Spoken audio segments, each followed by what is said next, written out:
Ndị Igbo ekenekwa m unu.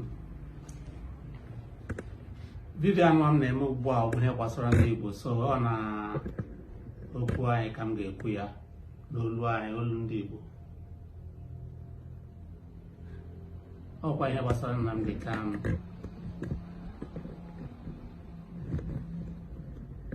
A ma ekwu okwu maka ihe mere na Abuja taa, ebe a na-ekpe Nnamdi Kanu ikpe. Ọ na m nọtụ ma na-ajụ onwe m sị, nwere ihe ndị ọzọ ma m amarụ,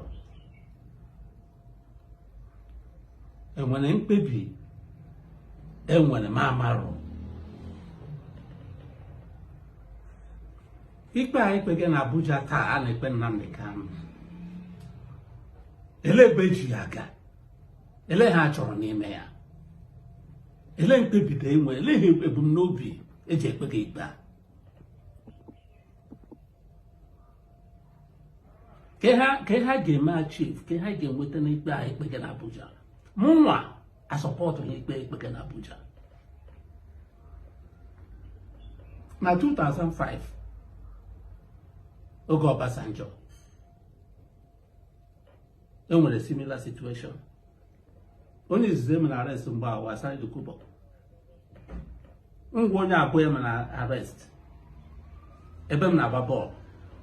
Emecha ma arrest Frederick Fashion, mecha ma arrest Gani Adams, buru anyị chapuga Abuja, na-ekpe anyị ikpe for treason and treasonable felony.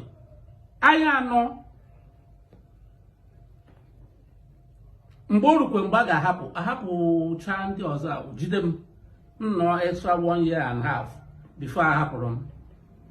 Mana ikpere ikpe anyị anọ kwuo okwu similar things that time.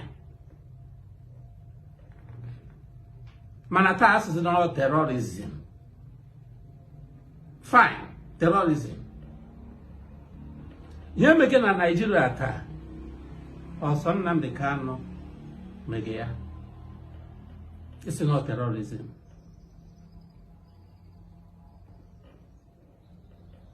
Ihe niile egbuge n'ugwu Hausa, from Maiduguri to Zamfara to Kaduna to name it, the entire North Central, we get the same.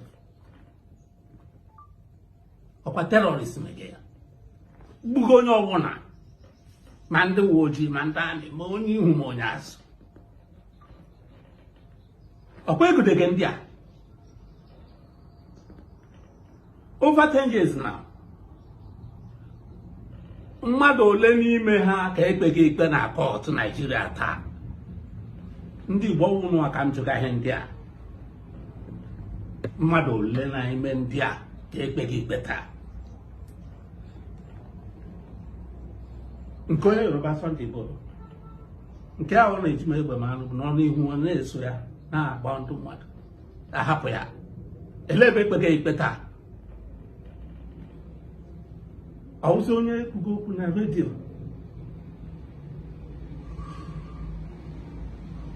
wụsị onye a na-akpọ ikpe terrorism. Kedu ebe ndị ọzọ nọ? Ọhịa m na-achụ. Asịghị m na ekpe na-ikpe terrorism. Fine, kpewe ya ikpe. Kedụkwanụ ndị ọzọ n'oge ka anyị ncha anyị anụ mkpọrọ aha ugbu a ekpere anyị ikpe the same offense, the same time. Ọwụsị selected injustice ka emeke now na Nigeria. Ọ na mmahụ ụra, ana m arahụsị ọfụma maka ihe a ọ na-eri m nri n'ahụ. M sị na ya m na-eche ụlọ na-echekwado ya. Ụdịrị asọ ụsọ ya nwa na-amụta nwa na-apịwa ọnụ. Anara ofu onye oru azụ, anara ndị oru niile azụ.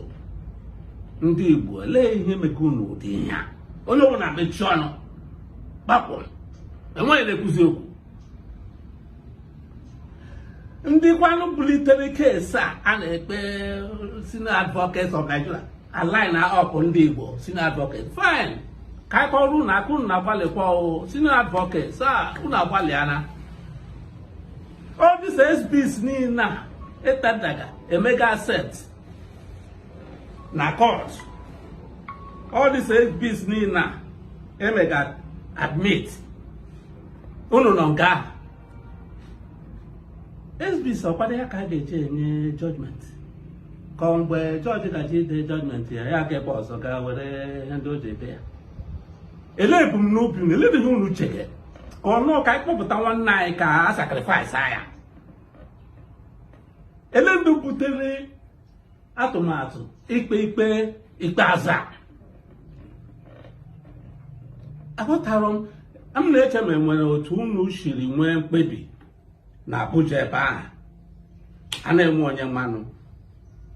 Because aghọtara m ha na-eme ihe a. Ọ ga-achọga ka ha na-achọ ka okay fine ka a sị na ikpe mara ya.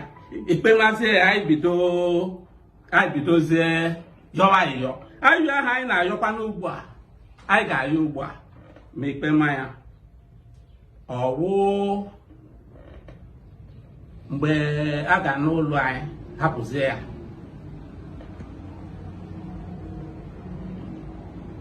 Mgbe a sị ikpe amago ya, anyị ọsọ ayọ ahapụ ya, gwa ya ga ahapụ ya na. Ndị Igbo dị suppose ịpụta ime taa bụ isi na mba aga ekpe nwaanyị ikpe ọwụna. Asị a na-ekpe ikpe sị ikpe onye ọwụna. Kpọpụta isi nta. Enwere mgbe egidere onye isi Boko Haram chetara.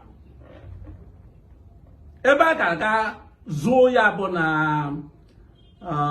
gọọmenti lodge Borno steeti na Abuja. Gọvanọ ga-azụrụ ya mgbe akwa na vice president taa. Ile ihe ewu onye mmeta ha na ndị Igbo onye ụgwọ na-akpọchi ọnụ pịam enweghị na-ekwu okwu. Enwe onye Igbo na-azọ nwanne ya. Ọ weta ya ka egbuo, weta ya ka egbuo. Ele ihe ọjọọ Nnamdi Kanu mere na Nigeria taa na-enwepụ onye mere ya mbọ na-enweghị ndị niile na-agbụ isiga ndị mmadụ ọwụ terorizm ka ọ bụ elekwado ebe ha na-ekpekwa ha ikpe. Aghọta m ọ na m nọrọ ma na-ajụ onwe m sị enwedere ebe ihe ndị a enwe ihe ha ahụ ga ma nna na-ahụ. Onye ọbụla emechi ọnụ mgbe ihe a na-eme na mbido. Akwụkwa m onye pụtara mgbe a na-eti mkpu ya. Echetara m ebe a nụnwa ka m nọ about 8 years ago na-asị na mmiri ya na-ezo na-akpọrọ izo na ya ezowe n'ala Igbo na ọ ga-amụ nwaanyị dị ime magwa nwa o bu n'afọ. Ya ka m kwuru, ya wilu m tụrụ mgbe ahụ ọ tara suit ka m ga-echi m kwuru okwu a.